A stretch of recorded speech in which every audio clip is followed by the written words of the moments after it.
This is the story of Voyager Flight 333. Voyager 333 was a military flight from RAF brize Norton to Camp Bastion in Afghanistan. They were flying a KC-2, which is a military version of the Airbus A330. The 8.5-hour flight had 189 passengers and 9 crew members on board. As the plane taxied out, the A330's IFF system was having trouble. The IFF, or the Identification, Friend or Foe, is a radio transmitter that helps planes identify other planes. In combat situations, you do not want to shoot down a friendly aircraft, and the IFF system prevents incidents like that. As the plane held short of the runway, the crew tried to troubleshoot the problem. They tried resetting the system, but that just made things worse. They were about to give up and head back to the stand when the IFF fault cleared. Well, this satisfied the crew, and they got their takeoff clearance. With the plane almost at its maximum takeoff weight, the KC-2 needed almost all of runway 26 to get airborne. Once airborne, the pilots engaged the autopilot, and the plane started to climb to its cruising altitude of 33,000 feet. In the cabin, there was some light turbulence, but the meal service went fine, and a movie was put on as everyone on board relaxed. Once the plane was in cruise and everything settled into a routine of sorts, the first officer left the cockpit for a bit, but the captain monitored all the systems. As they cruised over Turkey, the captain felt a strange sense of weightlessness starting to overcome his body. He felt his shoulder harness pushing him into his seat as everything else was weightless. The plane was pitching down. In less than 10 seconds, the plane was nosing down at 15 degrees, and it went through 300 knots. The first officer who was in the cabin was lifted off his feet and floated to the ceiling. The report says that the first officer re-entered the cockpit while experiencing weightlessness. So how does that work? Did he float through the cabin and into the cockpit as the plane dove towards the ground at 15,000 feet per minute? That sounds incredibly fun. But given the context, I doubt that it was anything but fun for all involved. As the first officer entered the cockpit, he was greeted by a sea of flashing lights and confusing alarms. The captain was trying to disengage the autopilot. With his feet on the floor, the first officer also tried to disengage the autopilot by pulling back on the side stick. Horrifyingly, that seemed to have no effect on the plane, and it was still in the dive. He tried again after getting back in his seat, and this time the plane responded as the dive eased. As the first officer coaxed the plane out of the dive, the pilots got a dual input warning, letting them know that both pilots were making opposing inputs on their respective side sticks. Before they could tend to that, they had a new problem. During the dive, the plane had built up quite a bit of speed, and they were pushing up against the maximum design speed of the aircraft. So the pilots pulled the throttles back to idle as the plane began to climb. As it did, the plane lost too much speed and they were now at risk of stalling. That was rectified when they commanded max power and got the plane back to 31,000 feet. The upset had taken its toll in the cabin. A large number of people had been thrown into the ceiling, and everything from bags to teapots was strewn about the cabin. Once the plane was under control, the pilots issued a mayday call. They wanted to get this plane on the ground the first chance that they got. As they were in Turkish airspace, ATC suggested diverting to the Turkish city of Trabzon. But the problem with Trabzon was that it was too close. It was only 60 nautical miles away. That would not give them enough time to descend, and after what had happened, they really didn't want to push the plane too much. So at first they decided to divert to Istanbul International Airport, which was 500 nautical miles away. But ATC had a better option, Incirlik Air Base, which was only 340 nautical miles away. The crew decided that that was the best option and set course to Incirlik. On their way back, the captain asked everyone to remain seated. Some people on board were having acute stress reactions. I mean, can you blame them? They were treated by doctors on board. The plane later landed at Incirlik and all on board were safe.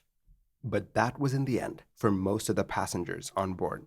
Turkish immigration allowed people with NATO travel orders to pass through, and they were willing to issue visas to everyone else, but each visa would cost £10. But the problem was that many people didn't have £10 on them, and the Turkish authorities did not accept credit cards. So, to get the cash, the RAF contacted the British embassy in Ankara, but they wouldn't be able to get the cash to Incirlik for another 6 hours. So, in the end, everyone pulled their money together and got visas for those who didn't have the cash. I don't know why I added that to the video, but that was fascinating. But please keep some cash on you. You never know when you're going to be in a midair upset and needing to divert to Turkey. With the plane in Turkey and experts flown in, they had quite the task ahead of them. The investigators had quite a few theories. This could be the result of a deliberate act by the pilot, or an accident, or the side stick just malfunctioning. They even considered a solar flare messing with the flight computers.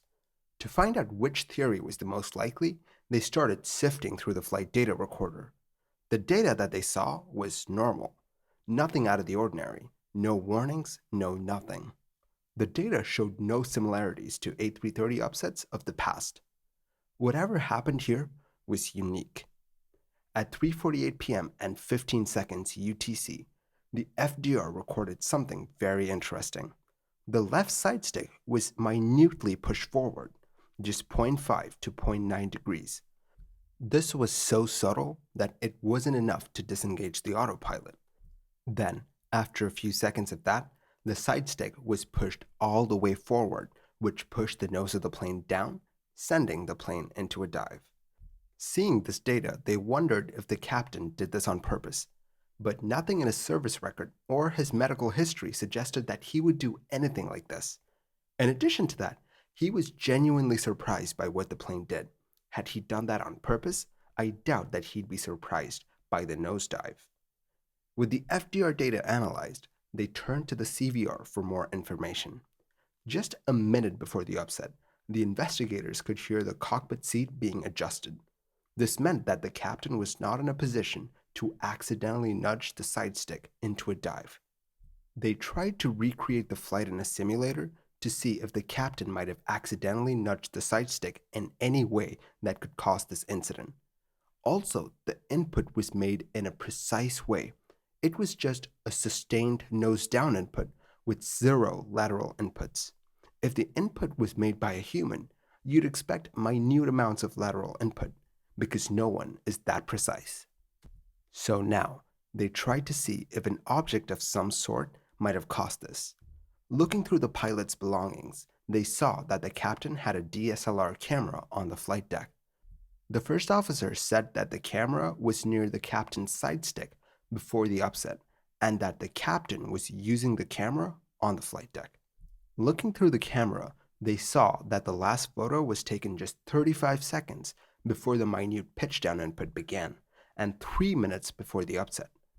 It is possible that the camera might have impinged on the side stick, causing the plane to dive, but they needed to know how. They found a dent in the camera. They had found their smoking gun. The dent in the camera matched perfectly with the hand grip flange on the side stick. These investigators then went all CSI to prove that the camera had indeed pushed up against the side stick. They physically matched the indentation to the side stick. They then took swabs from the indentation, which showed that there was trace amounts of rubber on the camera indentation, and that same kind of rubber was used on the hand grip of the flange. With this information, they went back to the simulator to see what would cause the camera to push up against the side stick. They found that there was some space between the armrest and the side stick, which was big enough for a camera. If you adjusted the armrest into a downward incline, and if you moved the seat forward, it would push the camera right into the side stick, pushing it forward, which would cause exactly what happened on Flight 333. Calculations showed that the seat movements, like the ones recorded on the cockpit voice recorder, would indeed cause something like this to happen. But just to be sure, they ruled out a whole host of potential issues like turbulence, hardware or software faults, and even solar flares. But this was the only theory that stuck. Unfortunately for the pilot, the people on board Flight 333 were not too happy about these findings, and understandably so. Apparently, the people who were on board the flight now suffer from anxiety, PTSD, and in some cases, even depression. While using a DSLR in flight is not prohibited, doing non essential tasks when the other pilot is out of the cockpit is not allowed. Ultimately, for his role in this accident, the captain was discharged from the Air Force.